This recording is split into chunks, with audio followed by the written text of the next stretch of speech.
Welcome. This is the Senior Safety Advice Podcast, and we are so glad that you've made it to a calmer corner of your day. Here, we focus on real solutions, practical help, and the kind of encouragement we could all use a little more of. So let's get to it. Hey everyone, welcome back to the Senior Safety Advice podcast.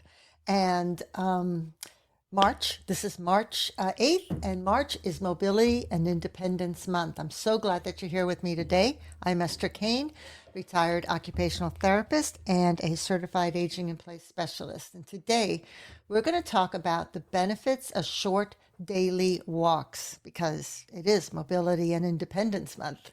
And I want to start off by clearing up something right away. Many people think that, when you're talking about walking and the benefits of walking and exercising and walking, those are all great, but they discount short daily walks. So I want to say that it's not necessarily needed, or don't feel guilty that you aren't taking a long walk. I think it's just as important to take daily walks, and even better to take a short walk, several times a day. I like the idea of walking 10, 15 minutes after every meal. So that would be 3 times a day, and all you need is just a short little walk. And it's not even about the pace, and it's certainly not about hitting a certain number of steps. This is about short walks, gentle walks, consistent walks, because a little bit of walking done most days can change how your whole body feels. What I hear all the time are phrases like, I know I should walk more, but I don't have the energy, or I'm afraid I'm going to lose my balance, or it doesn't seem worth it if I can't go that far. And you may think that while you're sitting watching TV that, a 10-minute walk isn't going to do anything, but it actually can. I began taking little short walks after my meals about a month or so ago, and it really has helped me not only with my energy level, but my flexibility and my mobility as well. So here's what I want you to know. Short walks absolutely count. I've seen people improve strength, balance, mood, and confidence just by walking a few minutes a day. Heck, I've seen it in myself. And here's where this really, really matters. Walking is just one of the most natural movements that your body knows how to do. It wakes up your muscles, it wakes up your brain, and it keeps everything communicating better. And if you're worried about losing your balance, then get some walking sticks. My sister recently fell during a walk. She does these multiple mile hikes several times a week, and she fell. It took 1 second for her to fall, and she fractured her wrist. So her friends on her walking club bought her some walking sticks. So yes, now she uses the walking sticks for her walk, but she is still getting out there and doing it. So the reason that she does a lot of the walking, and actually several of my friends who do a lot of walking, they tell me that their hips don't feel as stiff, that their steps are more relaxed, and that they feel better with their balance because they're exercising, they're building their muscles, they're building their bones as they're walking. And actually, you know what? If you're looking to build your bones, you can always, if possible, wear a weighted vest. That's something that can certainly help you. You can get them on Amazon or any sports store, and you can control the amount of weight that is on or in that vest. And having that extra weight can help to increase the density of your bones, because weightlifting or resistance exercises are very good for increasing the density of your bones. So you can do 2 things while you're walking. So yes, a short walk is very, very powerful. Even a walk to the mailbox, even, a 10-minute walk around your living room, your dining room, even getting up and walking a little bit at every commercial break. anything at all, down the driveway, around the block, those minutes all add up, especially if you can do it multiple times throughout the day. Walking helps circulation in a way that very few other activities do. Blood flows better to the legs and the feet. Swelling can actually improve, muscles get oxygen, and you can just feel a little lighter each day, each time that you do take a walk. The one thing that I would recommend is to make sure, well, number one, make sure that you get approval from your physician, if there are any issues that you need to watch out for in case you have cardiac issues or neurological issues. Make sure your physician knows. If you have a physical therapist, obviously speak with them, and make sure that you are wearing the best possible walking shoes for you. Because I know that for myself, when I don't wear the proper shoes, I end up with a little extra pain in my foot, or maybe even a little swelling in my ankle, simply because I didn't have the support that I needed during my walk. And yeah, that can change depending on the length of the walk as well, but I would definitely recommend that. So let's talk about balance, think, because I think this is a big one. A lot of older adults do not take walks because they're afraid of their balance. Walking does challenge balance, and it can also help to improve balance. So it's kind of it's a mixed bag. So you are shifting your weight from one foot to the other. You're coordinating your arms and your legs. So all of that can help you to improve your balance. And again, if you do feel unsafe, then use walking sticks. And I'm not talking about just a cane. I'm talking about 2 walking sticks, one in each arm. When walking becomes part of your routine, your balance often improves without you even thinking about it. And that's something that a lot of seniors and a lot of families don't always realize. Short walks can also help to improve joint stiffness, especially in the hips, the knees, and the ankles.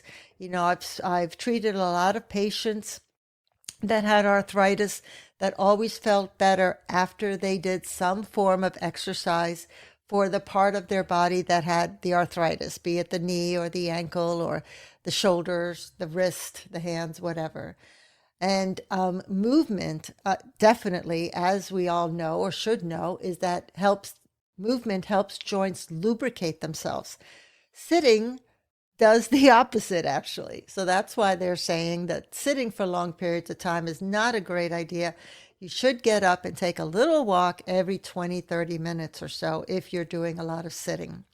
So when someone says that they don't walk because they're stiff, I often suggest that stiffness might actually improve with a little bit of walking. I know it does for me.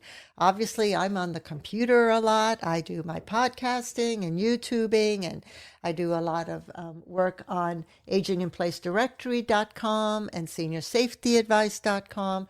So yeah, I'm sitting at my computer, but I do my best to take every 20, 30 minutes, get up and take a little walk just to remove that stiffness, because I am stiff when I get up, for sure.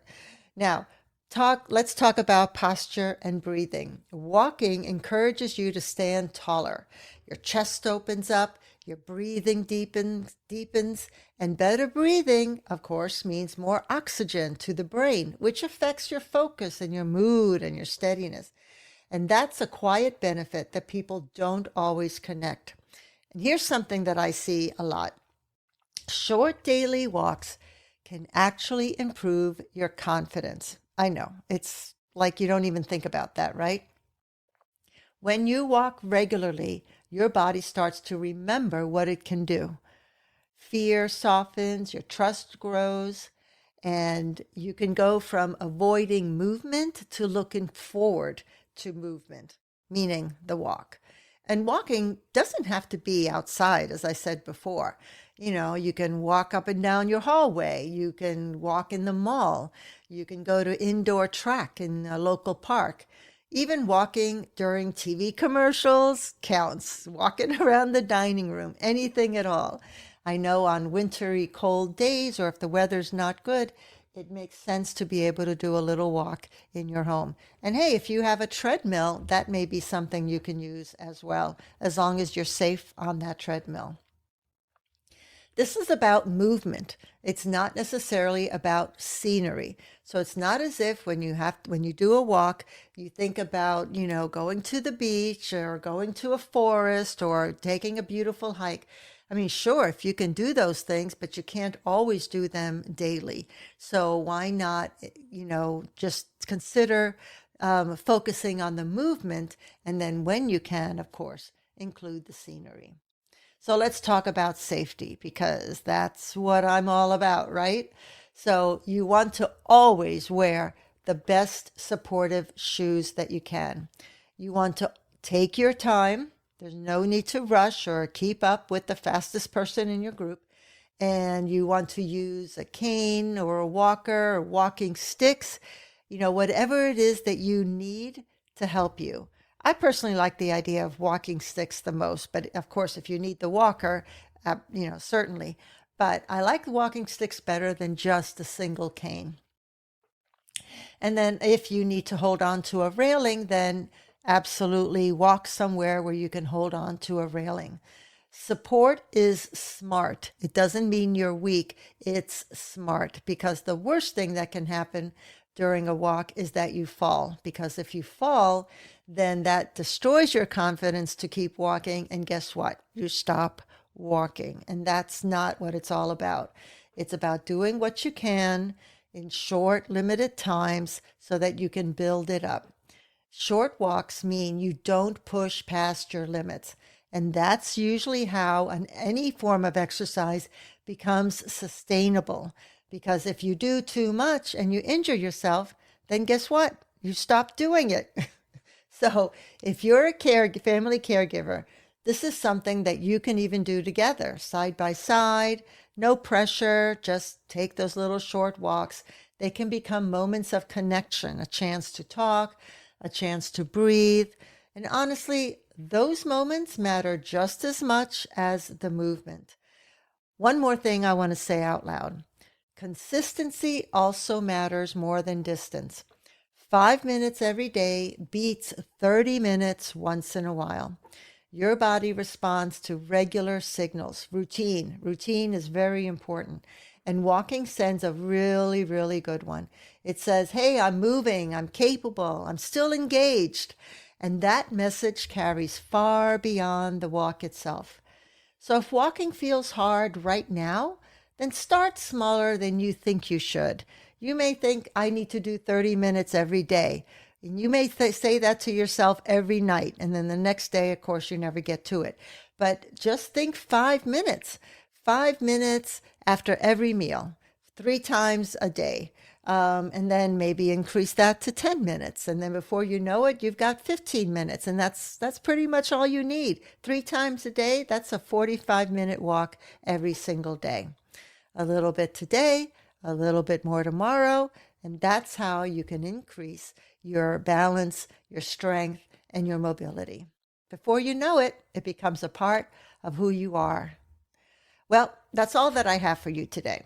I want to thank you so much again for being here with me. If today's episode gave you some useful insights or some new ideas, then please share it with someone who you think might find it helpful as well. You can discover even more expert tips and helpful guides for seniors and caregivers at seniorsafetyadvice.com.